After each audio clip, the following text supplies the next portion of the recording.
Ugonjwa ambao tunataka kuzungumzia leo, ugonjwa wa udokozi, kitaalamu unaitwa kleptomania. Kleptomania ni udokozi, ni tatizo la kiakili au tatizo la kisaikolojia. Ni hali inayomkuta mtu na kujikuta anapata hamu ya kuiba vitu fulani na anashindwa kuikontrol ile hamu ya kuiba. Kwa hiyo kwa nini tunasema ni ugonjwa? Ni ugonjwa kwa sababu katika mfumo wa ubongo wa mwanadamu kuna namna ambavyo tumeumbiwa kujidhibiti. Kwamba unaweza ukawa na hasira alafu unaamua kuweka breki, utaki kuonyesha. Unaweza ukawa na furaha ukaamua kuweka breki, utaki kuonyesha. Unaweza ukawa nasikia kiu, unaweka breki, badala ya kuchukua vitu vya watu, kunywa vitu vya watu, unaweka breki mpaka utakapofika nyumbani. Unaweza ukawa nasikia njaa, uwezi kuvamia chips za watu barabarani na kuanza kula tu kwa sababu unasikia njaa. Kwa hiyo kuna kitu katika ubongo nitakielezea baadaye kinatusaidia kuweza kuweka balance na kuweka hizo breki. Kwa hiyo ile tatizo la wizi wa udokozi au ugonjwa linapomtokea mtu ni pale ambako kunakuwa na shida kwenye brain chemicals ambazo zinasababisha mtu aweze kuwa na breki au aweze kudhibiti ile hamu ya kutaka kufanya kitu fulani alafu unashindwa kufanya, au unataka kufanya jambo fulani alafu unajizuia kufanya. Ile hali inapotea. Kwa hiyo mtu mwenye tatizo hili ikimshika hiyo hali ya kutaka kuiba, hana breki ya kusema siwezi kuiba hapa kwa sababu nitakamatwa, siwezi kuiba hapa kwa sababu nitafanya nini. Na ndio maana katika hivi karibuni tatizo limeendelea kukua. Nimekuwa nikishuhudia kwenye mitandao ya kijamii, kwenye taarifa mbalimbali, wa mama wanakamatwa kwenye masupermarket, ameficha kopo la maziwa, ameficha chupa ya, mwingine ameiba whisky, ameficha kule ndani, ameificha unga, ameficha sukari, ameficha sabuni, ameficha vikolokolo, amejifanyisha manguo, alafu mule ndani ameficha vitu vingi sana. Unakumbuka picha moja niliona mama ameficha chupa ya bia, ameficha mche wa sabuni, ameficha sijui nini kutoka supermarket. Kaingia supermarket anachukua anaficha, alikuwa anajaribu kuiba. Wakamkamata, na wengi tu wamekamatwa mara kwa mara, wamewekwa mabango kwamba mimi ni mwizi na vitu kama hivyo. Wengine wameshtakiwa, wengine wako magerezani sasa hivi.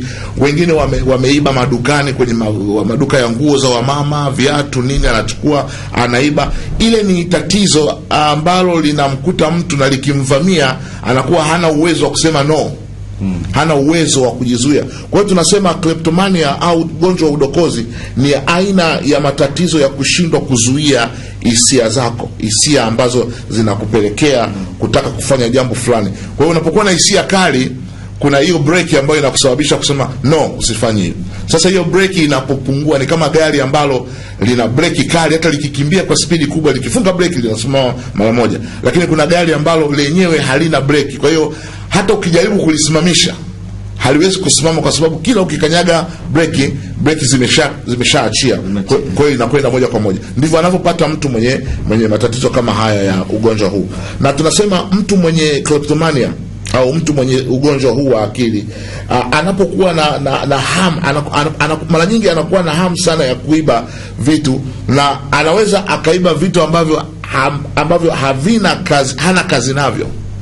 Yaani mara nyingi, moja ya kutofautisha tabia ya wizi na ugonjwa wa wizi, mwenye tabia ya wizi anaiba kwa ajili ya kumnufaisha. Anaiba akatumie, anaiba akauze, anaiba apate hela na vitu kama hivyo. Mwenye ugonjwa wa wizi samani, yeye haibi kwa ajili ya kutumia, haibi kwa ajili ya kujinufaisha. Anaiba kwa sababu kuna hiyo force inampelekea kutaka kuiba. Na akiiba mara kwa mara, unakuta wakati mwingine anaweza hata asitumie. Kwa anaweza kaiba kitu ambacho nyumbani anacho. Anaweza kaiba kitu na that is most of the time. Moja sifa ya kutofautisha, anaweza akaiba kitu ambacho ana uwezo wa kukinunua au anacho hicho kitu, lakini bado ataiba. Na hana matumizi nacho. Nilikuwa naongea na mtu mmoja, yeye ni mtu mkubwa, alikamatwa na wafanyakazi wake, ni boss. Alikuwa anawahi alfajiri ofisini, alafu anazunguka kwenye ofisi za wale wafanyakazi wake, anawaibia peni. Anaenda tu mezani, anakuta peni ya kila, anachukua, anaenda sijui anakuta peni ya nani, anachukua. Wenyewe anakuja, bwana peni yangu iko wapi? peni yangu iko wapi? Kila siku peni zinapotea. Sasa kuna siku mmoja wakazikuta mahali zimerundikwa, zimefichwa. Sasa ndo kumuuliza bosi, mbona peni zetu ziko huku? Peni ya fulani, peni ya fulani, peni ya fulani. Kila mtu anashangaa peni zilipotea. Bosi anauliza, sasa ulichukua za nini hizi? Anasema hata mimi mwenyewe sijui. Yaani samani tu nilikuta tu. Hapa daktari tukizungumza hapa ninakutana issue. Mimi nimekuwa mwalimu na ni mwalimu pia, naendelea kuwa mwalimu. Kuna kesi ambazo nakutana nazo kwamba mzazi mtoto ameiba, alafu baba simu, lakini nyumbani anaambia wewe nyumbani una simu. Unaambia nini unakosa nyumbani? Wewe chai hakuna, hela hakuna, upewe pesa kila siku. Kwa nini umeiba kitu fulani?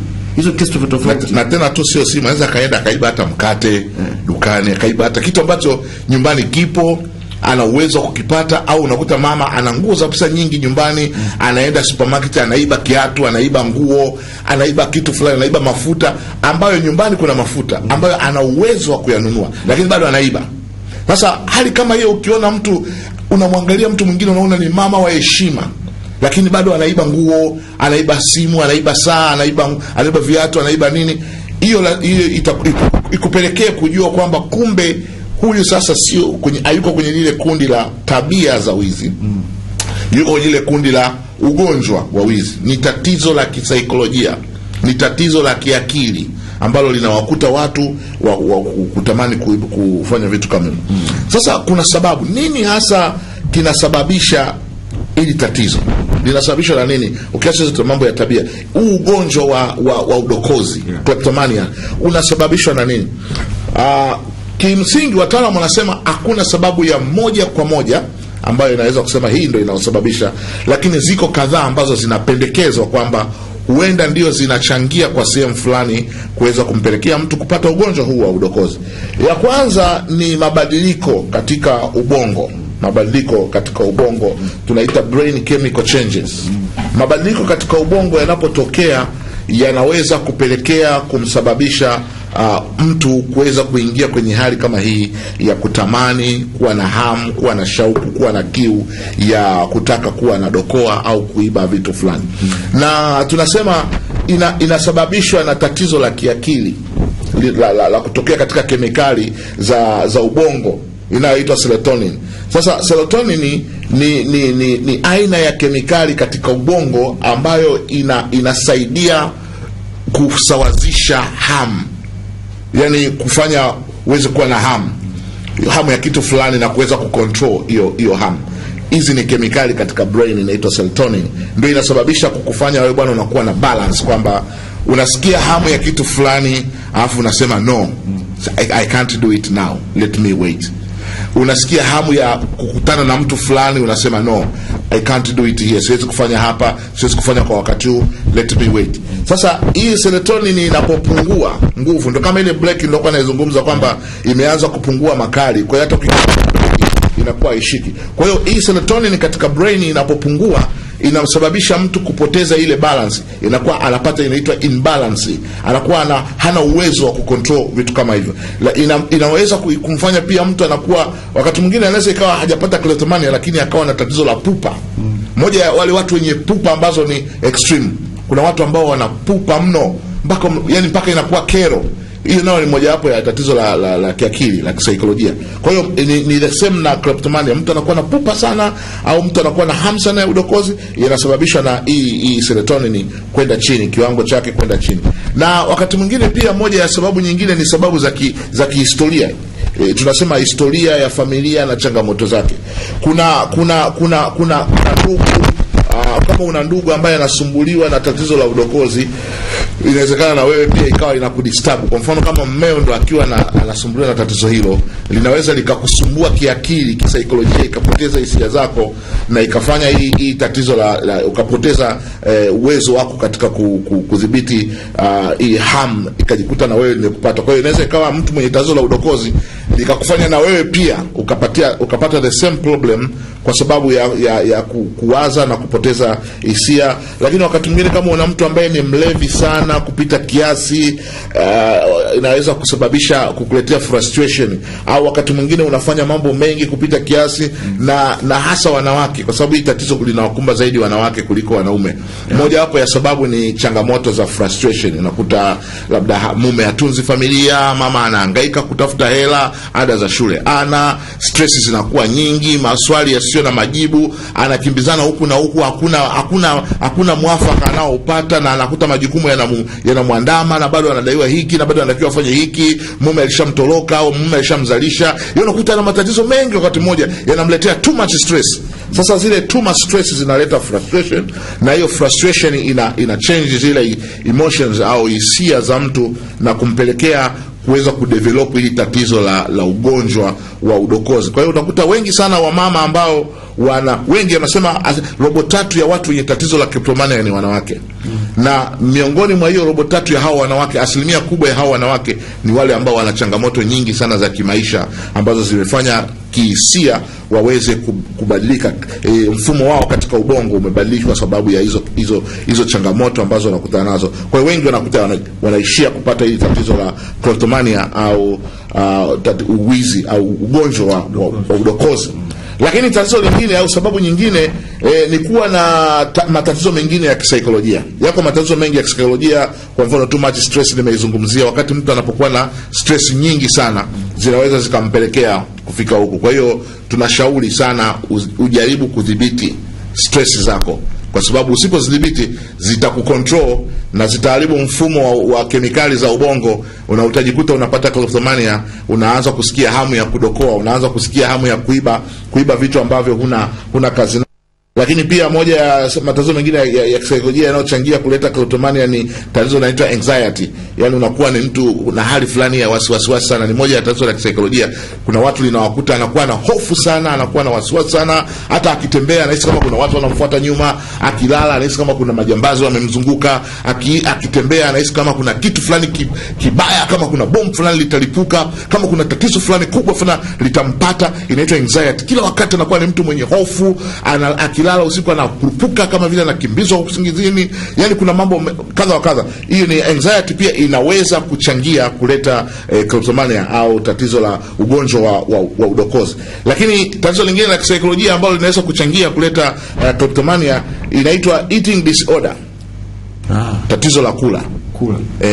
Tatizo la kula nako ni tatizo. Inaweza kuwa ni kula, tunakula kila mtu anakula, lakini kuna kula pia ambao ni ugonjwa. Ugonjwa wa kiakili kabisa au ugonjwa wa kisaikolojia inaitwa eating disorder. Sasa mtu anakula zaidi. Sasa katika hii kula imegawanyika mara 3. Kwanza kwa kitaalamu ya kwanza inaitwa anorexia nervosa. Anorexia nervosa ni mtu ambaye, hawa ni watu ambao wana refuse, yani they refuse to eat and deny hunger. Yani anakataa kula, hataki kula, hataki kujilisha, anataka maintain, yani awe mwembamba. Sasa ni tatizo la kisaikolojia, kwa sababu akianza kula anajisikia vibaya, anajisikia ajikubali, anajisikia atanenepa, anajisikia atafanya nini. Kwa hiyo ni wadada sana wanashikwa na hii. Kwa hiyo sio wote unaowaona wanatafuta uembamba ni kwa sababu tu ya kumaintain afya na nini. Wengine ni tatizo la anorexia nervosa, anataka kuwa very skinned, yani anajibana. Kwa hiyo unakuta anakula chakula kadogo, alafu anafanya mazoezi sana kuhakikisha kwamba yani hawezi kugain weight hata kidogo, anakuwa kama mwembamba kama moja. Kwa hiyo ni moja ya tatizo ambalo hataki kula kabisa. Lakini ya pili inaitwa bingo eating disorder. Sasa hii bingo eating disorder ni kula bila mpangilio. Kila dakika unakula, kila dakika unataka kula, na unakula mpaka unasikia tumbo limejaa. Yani unakula mpaka unasikia ile hali ya tumbo limejaa, lakini bado unataka kula tena. Unaongeza tena, unataka kula tena. Inaitwa bingo. Nafika mahali mpaka umeshiba, lakini bado unataka kula. Na kuna wengine kabisa anaingiza vidole, anaenda ana vomit, anatapika kabisa, alichokula kinatoka, alafu akimaliza kutapika anarudi tena kula, anaendelea tena kula. Sasa hiyo ni tatizo la kisaikolojia. Kwa hiyo ukiona mtu ambaye anakula ameshiba, bado anakula, alafu mpaka anatapika, anaenda anajitapisha mwenyewe ili kipungue, apate aueni, na kikipungua tu kidogo, baada ya dakika 2-3 unaona amevuta tena sahani, anakula tena kujazia. Hilo ni tatizo la kiakili ambayo ni moja katika eating disorders. Na ya tatu inaitwa bulimia nervosa. Hii ni sawa na ni kula sana kwa kiwango kikubwa, unakula chakula kingi mpaka unavimbiwa, unashindwa kulala, unashindwa kukaa, unahangaika, unakuta you are not comfortable kwa sababu umeshiba too much. Huwezi kusema no. Yaani unaweza kukuta chakula umeshiba, karibu tule, unaanza upya, unakula tena, unashiba, unakutana hivi bwana, karibu tule, you can't say no. Hiyo ni moja ya tatizo inaitwa bulimia nervosa. Kwa hiyo matatizo kama haya ya kisaikolojia yanaweza kuchangia kuongeza tatizo. Sasa dalili za udokozi ni nini? Ugonjwa wa udokozi, ya kwanza tunasema kushindwa kuzuia kudhibiti hamu yenye nguvu ya kutaka kuiba. Kwa hiyo ukiona kwamba unataka kuiba alafu you can't control, huwezi kuizuia, maana ni kwamba wewe tayari umeshaingia kwenye tatizo hili la wizi au udokozi, ugonjwa wa udokozi. Lakini dalili nyingine ya kumtambua mtu mwenye tatizo, mwenye ugonjwa wa udokozi ni kuwa na hamu kubwa ya kuiba. Hisia au ushawishi katika kuiba inakuwa inapanda kwa kiwango kikubwa sana, kiasi kwamba inakufunika mpaka unajikuta unashindwa namna ya kuweza kuzuia au namna ya kuweza kudhibiti. Lakini pia dalili nyingine ni kujisikia raha wakati ambapo unaiba. Unasikia satisfaction, yani ukiiba ndio unasikia wow, yani kama vile mtu ambaye alikuwa na kiu, umetembea juani, jua kali, alafu ukafika mahali katika ile hali ya jua kali, ndio sasa unafikia umeiba. Sasa unasikia satisfaction moyoni mwako, unaona wow, mbona leo this is what I need, hii ndio kitu ninayotaka, kwa sababu umeshaiba, na wakati huo sasa unaanza kupata ile satisfaction. Kwa hiyo ukiona mtu ambaye akiiba ndio anasikia afadhali, anatulia, maana ni kwamba ana huu ugonjwa wa akili unaoitwa kleptomaniac. Lakini pia nyingine ni kujihisi kuwa una hatia baada tu ya kuiba. Wakati unaiba una feel comfortable, lakini ukimaliza kuiba unaanza kujisikia kama guilty, unajisikia